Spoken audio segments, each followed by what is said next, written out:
How balanced has News24 been towards Christianity in the past? These anonymous articles, published by News24, tell readers to ridicule the Christian faith. But what started this relentless onslaught on KwaSizabantu? Rumors surfaced of a secret meeting where disgruntled and former members planned to hijack the mission. Piet Botha and his wife, Andra, two of the disgruntled, left KwaSizabantu after spending more than 20 years at the mission. Botha then launched his defamatory blog, The Missionary, targeting KwaSizabantu leadership and in particular Lydia Dube, one of the mission's senior leaders. The blog did not get the desired traction, so the disgruntled group began to shop further. But before we go there, let's leap to a more recent event. A court case that took place in northern KwaZulu-Natal. The eSekhawini Regional Court found the accused guilty of armed robbery. And while the prison sentence was not unexpected, 12 years behind bars was a devastating blow. Accused number 1 is sentenced to 12 years imprisonment. The judge believed the complainant, James Stegen's version. James's father, Manfred, who also featured in Exodus, is a brother of KwaSizabantu's leader, Reverend Erlo Stegen. His family left the mission about 30 years ago.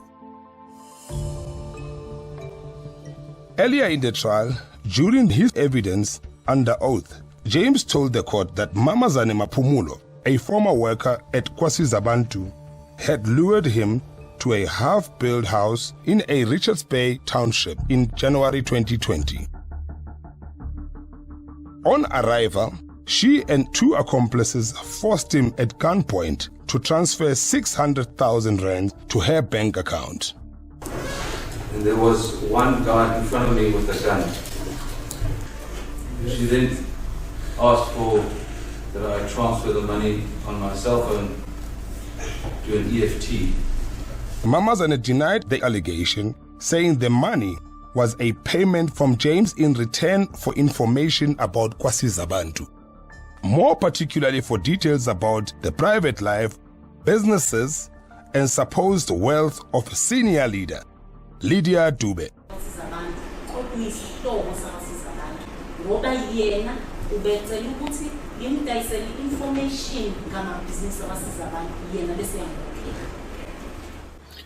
Sir, I've been further told that you started to make payments to accused number 1. Monthly, you've been contributing different payments. James admitted that his investigative team approved a payment of 30,000 rand to Mamaan since she had made an affidavit implicating Dube. No, she's given an affidavit telling us exactly where the money is. We want to help her with 30,000, that's fine. However, these bank statements show that the wealthy businessman paid her no less than 85,000 rand during the latter half of 2019. For incriminating testimony against Dube, Mamaan claimed James had promised her 1 million rand in exchange. And for that kind of money, the former KwaSizabantu insider was seemingly prepared to create the most far-fetched story. But why James's obsession with Lydia Dube? James had a dream of a new leader for the mission, and Dube was in his way. This is a WhatsApp message that James sent to Mamaan. Referring to Dube as Mgabai, he says she has her own ideas, and he suspects it is me against her. James and Mamaan began plotting Lydia Dube's downfall way back in 2019. They met at a restaurant where she presented him with information that was more than he had ever bargained for. James recorded the meeting. Often referring to Lydia Dube as Tofozi, Mamaan told James that Dube was corrupt and dealing in drugs. Because you know she's a drug dealer, right? No, I thought Des was a drug dealer. No, but suppose it's also a drug dealer. Suppose it's also a drug dealer. I can tell you now because she's selling some of her drugs. I'm forgetting that place. You pass Stenga and then it's in Groutsville. Yeah. Yes.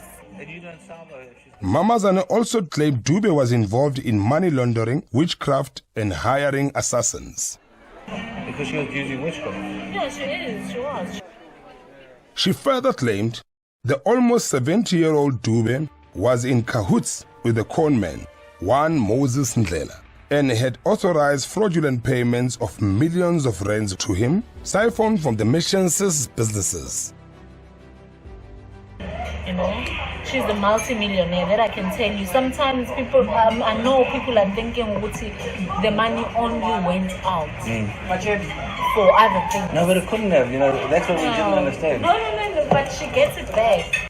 Mamazane explained, Ndlela only received 20% of the takings, while 80% went back to Dube. So if I get 100 million out, you get 20 million. Exactly. I get it. It's a lot of money. Referring to Dube, James can be heard asking, how do I get rid of her? How do I get rid of the force? What? How do I get rid of the force? I don't know. You want your money first. I want my money first. Afterwards, James had his recording of the meeting transcribed, and then he distributed the information as if it were the truth.